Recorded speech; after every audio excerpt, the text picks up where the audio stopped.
Pada kesempatan kali ini, kami akan membahas tentang awal mula keberadaan suku Jawa di negara Republik Suriname. Suku Jawa sudah berada di Suriname sejak akhir abad ke-19, di mana angkatan pertamanya dibawa oleh kolonis Belanda dari Hindia Belanda, sekarang Indonesia, sehingga dinamakan etnis Jawa Suriname. Sebagian keturunan mereka ada yang tinggal di Belanda. Sampai sekarang, mereka tetap menuturkan bahasa Jawa. Jauh sebelum pemerintah Republik Indonesia mengirimkan tenaga kerja Indonesia ke luar negeri, pemerintah kerajaan Belanda sejak tahun 1890 sampai tahun 1939 telah mengirimkan 32.956 orang tenaga kerja asal Pulau Jawa ke Suriname. Kedudukan Suriname dan Indonesia pada waktu itu adalah sama-sama negara jajahan di bawah pemerintah kerajaan Belanda.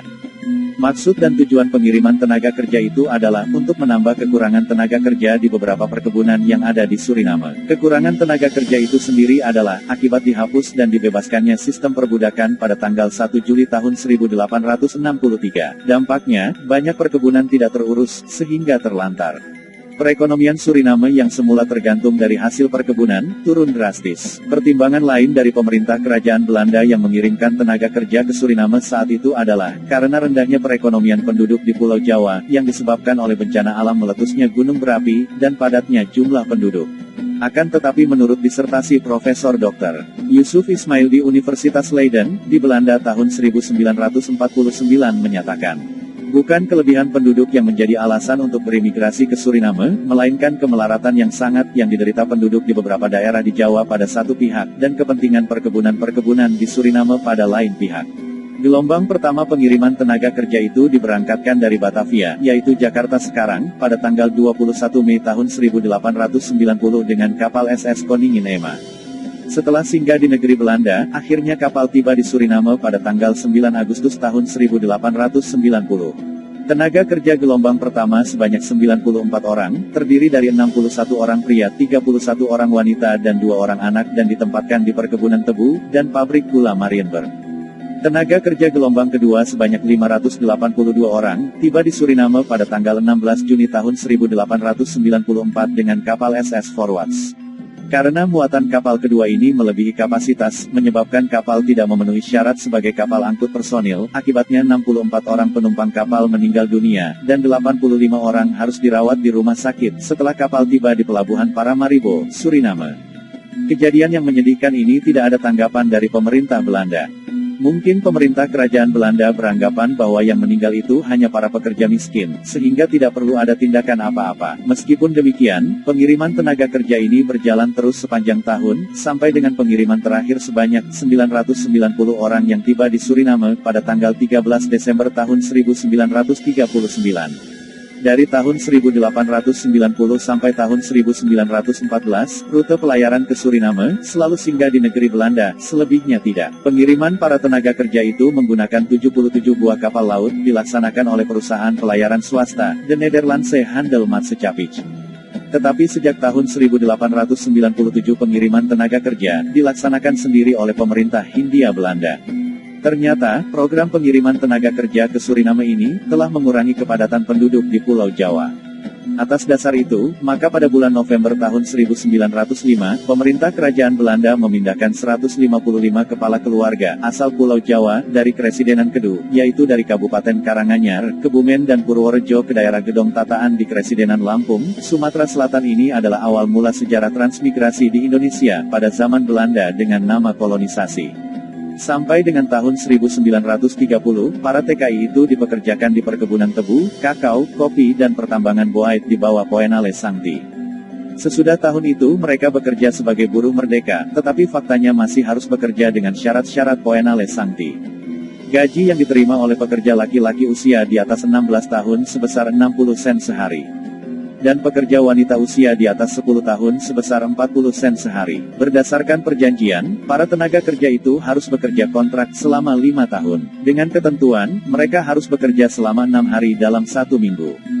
Setiap hari harus bekerja selama 8 jam di perkebunan, atau 10 jam di pabrik. Setelah masa kontrak berakhir, mereka diberi hak untuk pulang kembali ke Indonesia, atas biaya pemerintah Belanda. Menurut catatan, antara tahun 1890 dan 1939 sebanyak 8.130 orang TKI telah menggunakan haknya kembali ke Indonesia. Pada tahun 1947, terjadi lagi gelombang repatriasi berikutnya sekitar 700 orang, menggunakan kapal Tabian. Selebihnya, memilih tetap tinggal di Suriname, walaupun hubungan kerja kontrak dengan para pemilik perkebunan sudah berakhir. Mereka yang memilih tetap tinggal di Suriname, dan tidak ingin pulang ke Indonesia, memperoleh pembagian sebidang tanah garapan, serta menerima penggantian uang repatriasi sebesar 100 gulden Suriname per orang. Pada masa kejayaan perkebunan tebu mulai merosot, banyak pekerja Indonesia yang beralih profesi, menjadi pekerja pertambangan bauksit di Moengo, Paranam dan Biliton.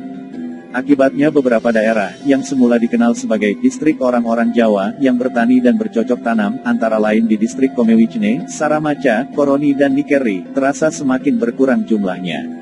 Selama Perang Dunia II, kondisi perekonomian masyarakat Suriname agak membaik. Ini berkat adanya lapangan kerja, pada pembangunan instalasi militer sekutu di Paramaribo, dan sekitarnya yang berhasil menyerap banyak tenaga kerja. Tetapi, setelah tentara sekutu menghentikan pembangunan instalasi militernya, kondisi perekonomian terutama masyarakat bawah kembali memprihatinkan.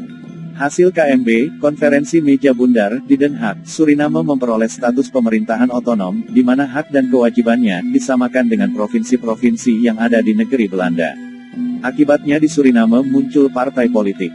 Pada tahun 1946, berdiri partai politik milik Wong Jowo, PBIS, yaitu Pergerakan Bangsa Indonesia Suriname, pimpinan Bapak Sudiono Suriwisastro, yang kemudian digantikan oleh Bapak Salikin Mardi Harjo. Pada tahun 1947 berdiri Parpol Wong Jowo lain, KTPI, yaitu Kaum Tani Persatuan Indonesia, pimpinan Bapak Iding Suminta. Dampaknya, masyarakat Indonesia pecah menjadi dua kelompok yang berbeda pendapat dan saling bertentangan.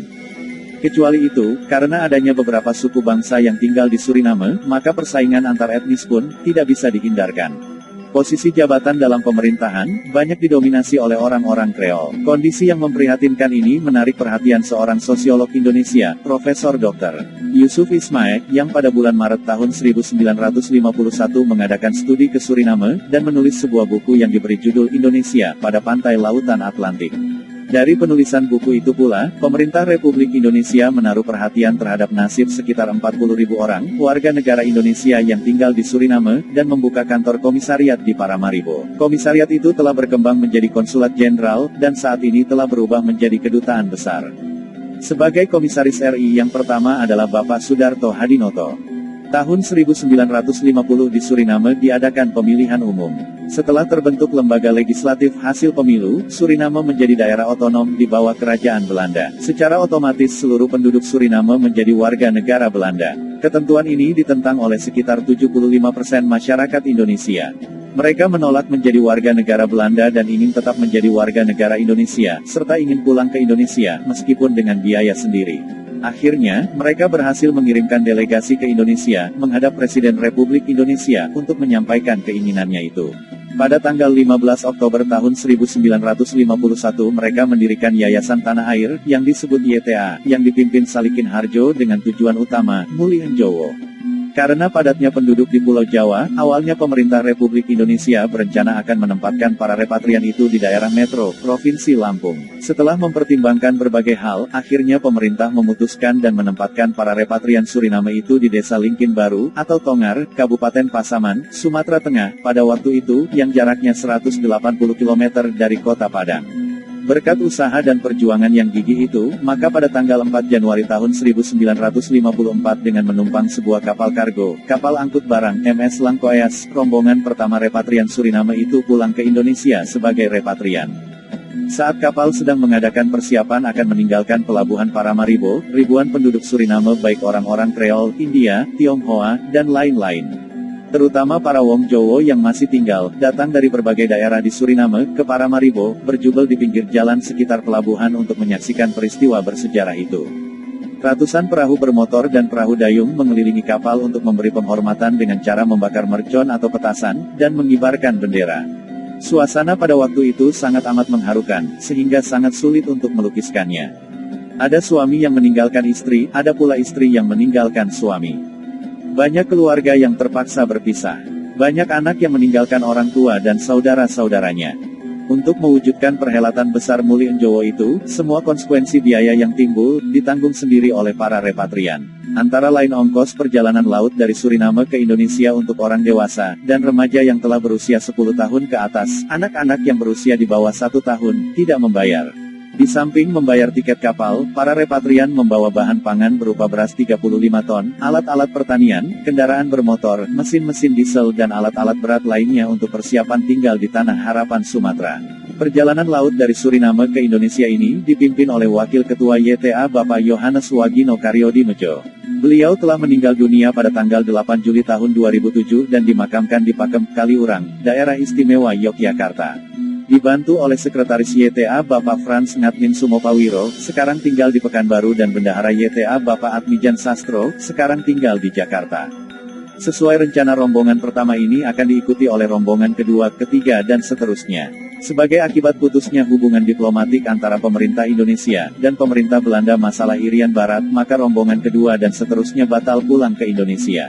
Meskipun saat ini hubungan diplomatik antara pemerintah Belanda dan pemerintah Indonesia sudah baik, bahkan Suriname sudah membuka kedutaan besarnya di Jakarta, tetapi gagasan dan usaha untuk meneruskan gerakan Mulih Njowo belum pernah ada lagi. Menjelang kemerdekaan Suriname tahun 1975, telah terjadi eksodus secara besar-besaran. Sekitar 150.000 orang penduduk Suriname termasuk beberapa orang Indonesia telah pindah ke negeri Belanda. Sekitar 150 orang Indonesia pindah ke Guyana Prancis, sebuah negara jajahan Prancis yang lokasinya tepat di sebelah timur Suriname. Hal ini disebabkan oleh penindasan politis yang dilakukan oleh golongan Kreole dan ketegangan hubungan antar etnis sejak kampanye pemilihan umum tahun 1973. Itulah sebabnya sejak 1975 sampai sekarang, lebih dari 25.000 orang Indonesia suku Jawa asal Suriname telah tinggal menetap di negeri Belanda, di Guyana Prancis dan di daerah lain di sekitar Suriname. Sejak Suriname merdeka pada tanggal 25 November tahun 1975, telah muncul beberapa partai politik yang berbau Indonesia. Antara lain Pendawa Lima, Percacah Luhur, dan lain-lain. Yang telah berhasil melahirkan pemimpin orang-orang Indonesia generasi kedua, yaitu Bapak Willy Sumita, Bapak Paul Salam Sumoharjo, dan lain-lain. Pada awal tahun 2000 muncul lagi beberapa pemimpin muda lainnya, sehingga jumlah orang-orang Indonesia yang pernah menjadi anggota parlemen, DPR, tercatat sebanyak 68 orang dan yang pernah menjadi menteri sebanyak 30 orang. Meskipun orang-orang Indonesia ini telah lebih dari 100 tahun tinggal di Suriname, kenyataannya mereka masih memiliki adat dan kebiasaan seperti di Pulau Jawa, antara lain masih ditemukan pesta tayuban, wayang kulit, wayang orang, ludruk, tarian jaran kepang, dan lain-lain. Di distrik tertentu yang sebagian besar penduduknya orang-orang Indonesia, suasana Jawa masih terasa kental. Sayangnya, bahasa Indonesia belum dimengerti, karena memang belum diajarkan secara intensif. Bahasa Jawa Moko masih digunakan terutama oleh para orang tua dan kalangan terbatas, khususnya di distrik orang-orang Jawa. Ini menunjukkan bahwa kehidupan beragama, berpolitik, kondisi perekonomian, sosial dan kebudayaan orang-orang Indonesia di Suriname telah jauh lebih baik. Banyak di antara mereka yang berkunjung ke Indonesia untuk menelusuri sanak familinya maupun keperluan lainnya. Bahkan sudah ada hubungan dagang antara Suriname dengan Indonesia, walaupun sifatnya masih kecil-kecilan. Kelihatannya orang-orang Indonesia yang masih tinggal di Suriname maupun yang tinggal di negeri Belanda telah menjadikan Republik Suriname sebagai tanah airnya yang baru. Mereka menyatakan lebih baik tidak pulang dan tinggal di Suriname daripada tinggal di Indonesia. Ini bisa dimengerti, karena mereka lebih mengenal negeri Belanda dan Suriname daripada Indonesia. Berbeda dengan rekan-rekan mereka yang telah pulang ke Indonesia. Mereka telah menjadikan Indonesia sebagai tanah tumpah darahnya, meskipun banyak di antara mereka yang lahir di Suriname.